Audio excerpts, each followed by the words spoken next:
What we're really looking at with Kashan, Peter, and Brian is the wrist hinge. You're not getting the wrist hinge really properly on the forehand and the backhand and transitioning back and forth.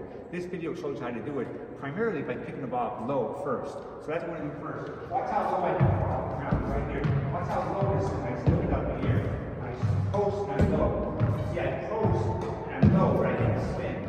This helps you start getting what you need. Now, what has to happen is, so you have to get this top spin on both sides, down the line, yes, down the line, and cross forward. So watch this, cross forward, down the line, here, that's cross.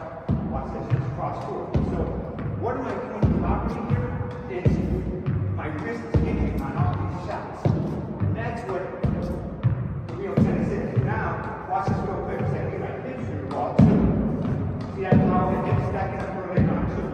So that's all perfect. It's awesome. Now, slicing, you gotta have cross forward, down the line, cross forward, cross forward. See that spin I'm making? Down the line, down the line, down the line. Now, back shots too. See how my wrist is. Watch this. 1, 2. You gotta do it 10 times, both sides. Now go back and forth. See, I go back and forth. Now I go higher too. And I still get the shot. See, you gotta hit the ball high and low too.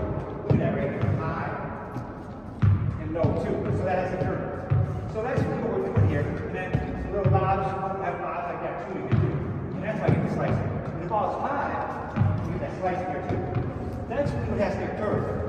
The only other thing I'll show you is on the serve. All you guys, when you come back here, you're not getting your head back. The head has to come back, because that's where the arch comes and frees it up, and then you're kicking off. Watch one serve real quick. I love it. Just do one serve here. There we go. Here's my little serve.